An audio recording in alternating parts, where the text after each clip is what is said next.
Sin duda alguna, para el ser humano, el cine ha sido una de las herramientas más importantes de expresión en los últimos siglos y ha sido utilizado para transmitir ideas, pensamientos, sentimientos y emociones.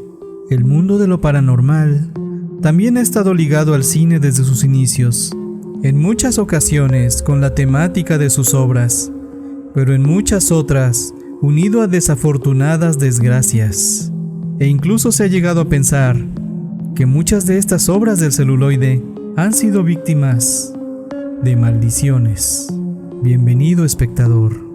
Y hoy veremos algunas de las obras del celuloide que son consideradas como las películas más malditas. Comenzamos.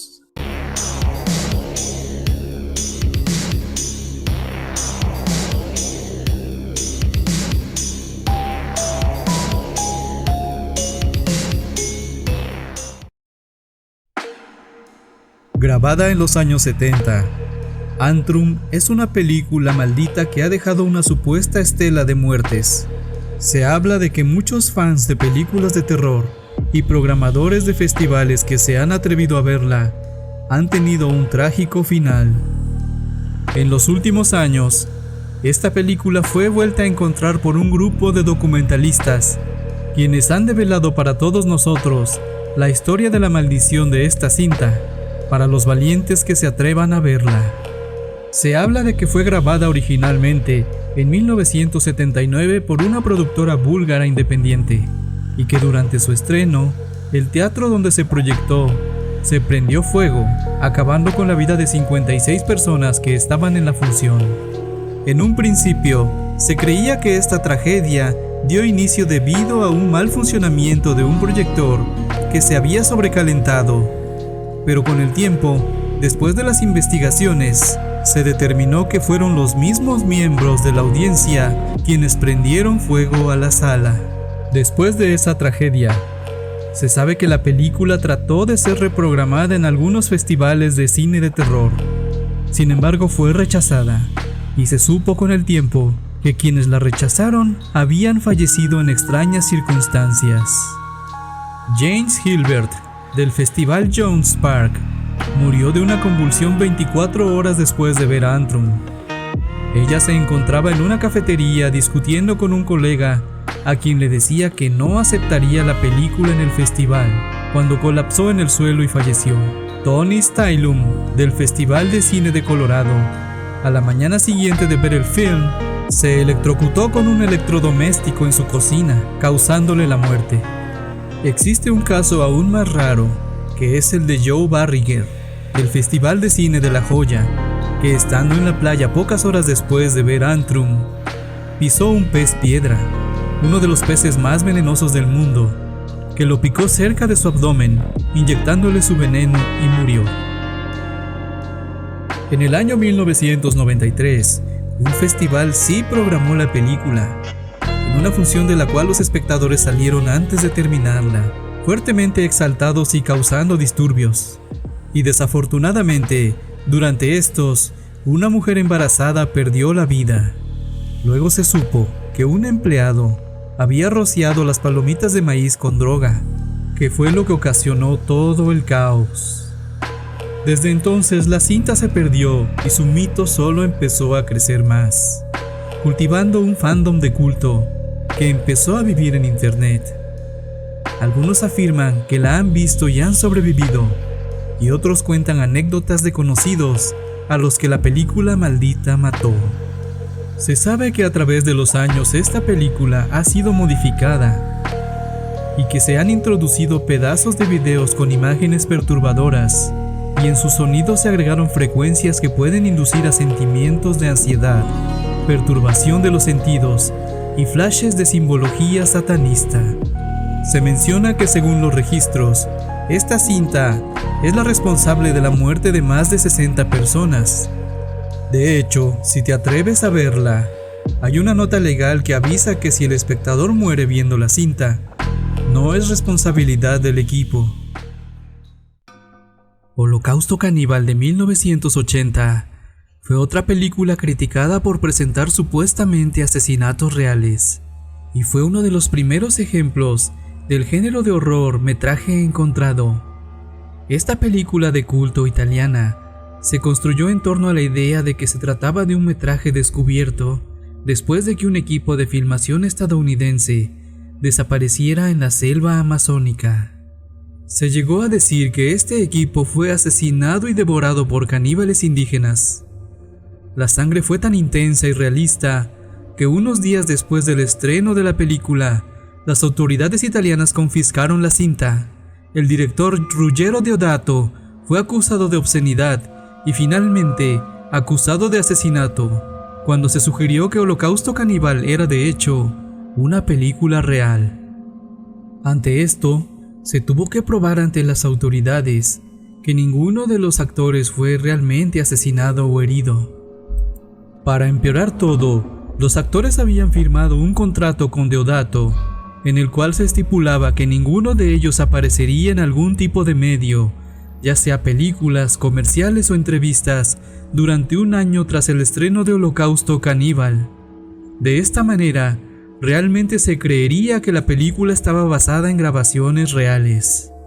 Particularmente una de las escenas más impactantes fue la de la mujer empalada, la cual se trató de explicar en frente de las autoridades, uniendo un poste a un asiento de bicicleta y luego tomando un trozo de madera balsa para ponerlo en la boca de una actriz y así dar la sensación de estar empalada. No pudo ser replicada en el juicio, y la mujer que supuestamente hizo este papel no pudo ser localizada por ningún lado.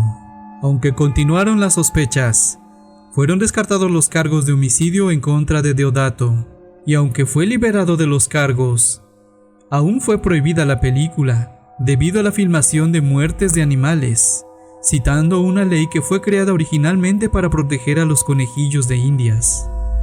Debido a esto, Deodato, los productores, guionistas y representantes de United Artists recibieron la libertad condicional durante 4 meses por violencia y obscenidad. Legalmente, tuvieron que luchar en tribunales durante 3 años para que la película no fuera prohibida. Finalmente, en 1984, se logró que Holocausto Caníbal fuera distribuida con algunos cortes, y posteriormente fue reestrenada sin estos. Hasta el día de hoy, la versión sin cortes de Holocausto Caníbal está prohibida en el Reino Unido. En 2006, la versión en DVD fue prohibida por el Ministerio de Clasificación de Películas y Literatura en Nueva Zelanda. Se ofrecieron algunos cortes para lograr otra clasificación, pero fueron desechados y la película finalmente prohibida. En esta película, fueron asesinados cuando menos 7 animales y 6 de las muertes fueron mostradas. Entre ellos, una rata almizclera es rajada por el vientre.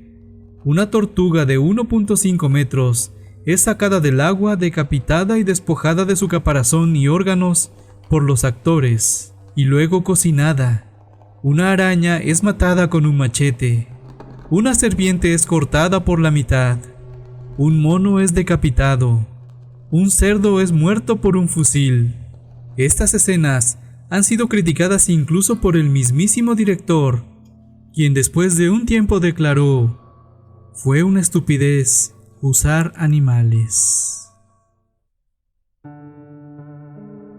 Atok es el nombre de una película que quizá nunca habías escuchado, y es posible que nunca más la escuches, debido a que la película simplemente no se puede hacer. Se supone que debería ser una comedia basada en una novela satírica de 1963 llamada El incomparable Atok. Esta película trataría sobre un nativo de Alaska que viaja a la ciudad de Nueva York y tiene una serie de experiencias de pesca fuera del agua en la gran ciudad. Parece el guión de una película muy simple, ¿verdad? Y realmente es así, si no fuera por el hecho de que la película parece matar a todos los actores asociados con el papel principal. La maldición de Atok es particularmente extraña, porque la novela en sí no trata de nada siniestro o paranormal. El primer hombre que se presentó para el papel fue la leyenda de la comedia John Belushi. Después de su prematura muerte por una sobredosis de drogas, Los productores se acercaron al comediante Sam Kinison, quien luego murió en un accidente por conducir ebrio. Así que se decidieron ofrecer el papel a John Candy, quien moriría de un infarto unos meses después de recibir el guión. Por último, el guión fue a caer a las manos de Chris Farley. Él también sucumbiría a una sobredosis de drogas. Pero aún más extraño, Farley supuestamente le dio la copia del guión a un amigo que pensó que también podría estar interesado en el papel, Bill Hartman.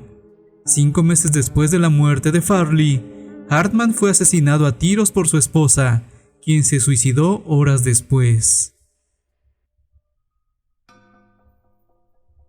London After Midnight es un clásico de terror mudo de 1927, cuya última copia conocida fue víctima de un incendio en una bóveda masiva en MGM en 1967, un evento que reclamó una serie de largometrajes y cortos.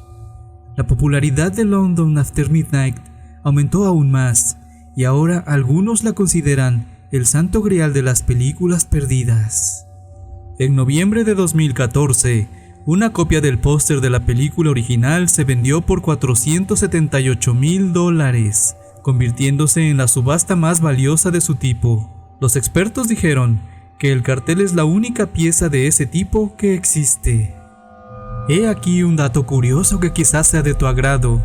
El aspecto distintivo del personaje de Lon Chaney, el protagonista, con su larga capa negra y su sombrero de copa, inspiró a la aterradora entidad de la película El Babadook.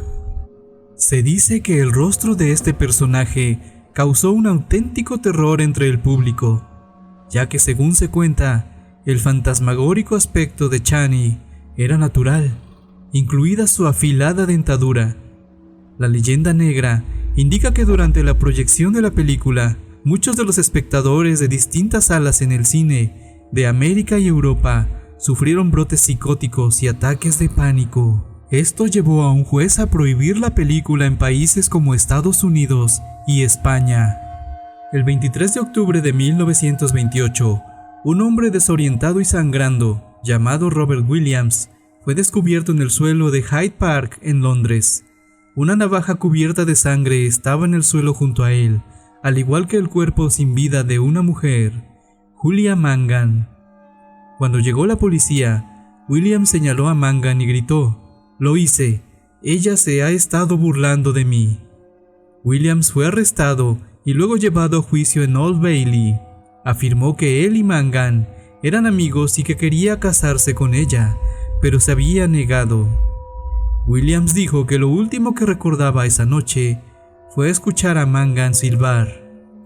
Entonces sentí como si me fuera a estallar la cabeza, y ese vapor salía por ambos lados. Todo tipo de cosas me vinieron a la mente. Pensaba que un hombre me tenía en un rincón y me estaba haciendo muecas. Me amenazó y me gritaba que me tenía donde me quería.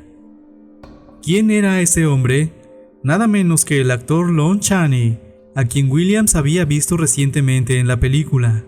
Williams afirmó que el misterioso personaje de Chaney lo había poseído de alguna manera y lo había llevado a asesinar.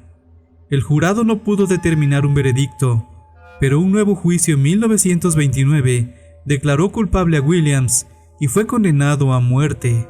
De último momento, sin embargo, se le ordenó que pasara sus últimos días en una institución mental. Por si esto no fuera suficiente para erizarnos la piel, hay una serie de muertes relacionadas con la película. El actor Lon Chaney murió de cáncer de pulmón en 1930, solo 3 años después de acabar su papel de vampiro en esta película. El director Todd Browning moriría a consecuencia de un cáncer de laringe, y la causa de todo esto, según se cuenta, es que los vampiros que juegan un papel secundario en este largometraje no eran realmente actores, sino vampiros de verdad que fueron dispuestos por los productores. Nada o casi nada se sabe de ellos, solo que al finalizar el rodaje se les perdió la pista, lo que hace aún más misterioso este clásico del cine del terror. Eso es todo por ahora, querido espectador. Nos vemos en la siguiente entrega de las películas malditas del cine. Hasta la próxima, y no olvides revisar muy bien bajo tu cama.